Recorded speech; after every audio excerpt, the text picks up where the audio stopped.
यदि हम ये चाहते हैं कि हमारे जीवन में कभी दुख न आए, हमारे जीवन में सदा सुखी रखे, तो मात्र एक उपाय करना होगा। हमें गोस्वामी तुलसीदास जी रामायण जी में बताते हैं, करियो कौशल नाथ तजी तजी, करियो कौशल नाथ तजी, जानई दूसरी आस, जहां तहां दुख पाइबो तब ही तुलसीदास। हे तुलसीदास, अगर आप कौशलनाथ भगवान राम, कृष्ण, हरि, रघुनाथ जी को अगर त्याग के आप चाहते हो कि सुख मिल जाए, तो ये कदा भी नहीं हो सकता है। आप जहां भी जाओगे, जहां तहां भी जाओगे, वहां दुख ही पाओगे।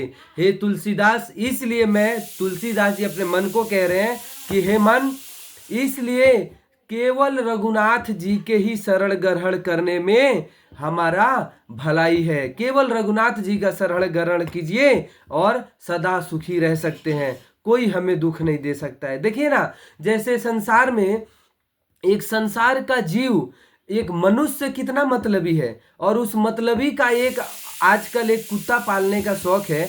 तो कुत्ता अगर किसी व्यक्ति को शरणागति भाव से उसके साथ रहता है, शरणागत हो जाता है, तो उस व्यक्ति उस कुत्ता को कितना मतलब संभाल के रखता है। टाइम टाइम से उसको खिलाता है, टाइम टाइम से उसको नहलाता है, अच्छा अच्छा कपड़े भी पहनाता है ना। बहुत मतलब उस व्यक्ति वो कुत्ता को कितनी सेवा करता है, कितना देखभाल करता है।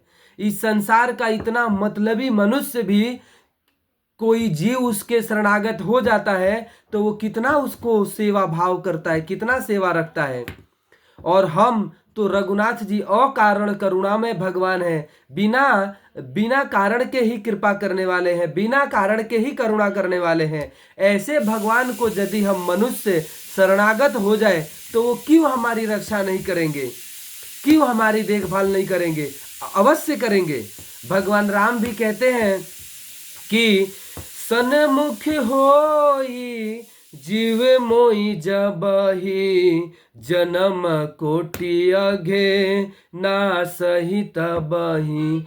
जब ये मनुष्य मेरे सन्मुख आ जाता है तो उसके करोड़ों करोड़ों जीव का, मैं करोड़ों करोड़ों जन्म का उसका अघ यानी कि पाप, वो तभी उसके नष्ट हो जाते हैं। केवल भगवान के सामने जाने से उसके करोड़ों जन्मों के पाप नष्ट हो जाते हैं। भगवत गीता में भी भगवान ने यही कहा है, सर्वधर्मान परित्यज्य माम एकम शरणम व्रजः। सभी धर्मों को छोड़ के मेरी शरण में अगर कोई व्यक्ति आ जाता है तो मैं उसको उसी क्षण अपना बना लेता हूं, और मैं उसको वैसे ही देखभाल करता हूं जैसे एक नवजात शिशु को उसकी माँ करती है ना। तो इसलिए बहुत सिंपल है, गले में कंठी धारण कीजिए और मस्तक पे चंदन धारण कीजिए, तिलक धारण कीजिए। ये भगवान का शरणागति का निशानी है, और भगवान का शरणागति हो जाइए, और फिर आप जहां तहां कहीं भी आप दुख प्राप्त न करके भगवान की शरण में रह के हम सुख को प्राप्त कर सकते हैं। सुख प्राप्त करने का मात्र एक यही रास्ता है, अन्यथा और कहीं भी आप जाइए दुख ही दुख मिलेगा, क्योंकि इस संसार का नाम ही है दुख आलय, दुखों का घर।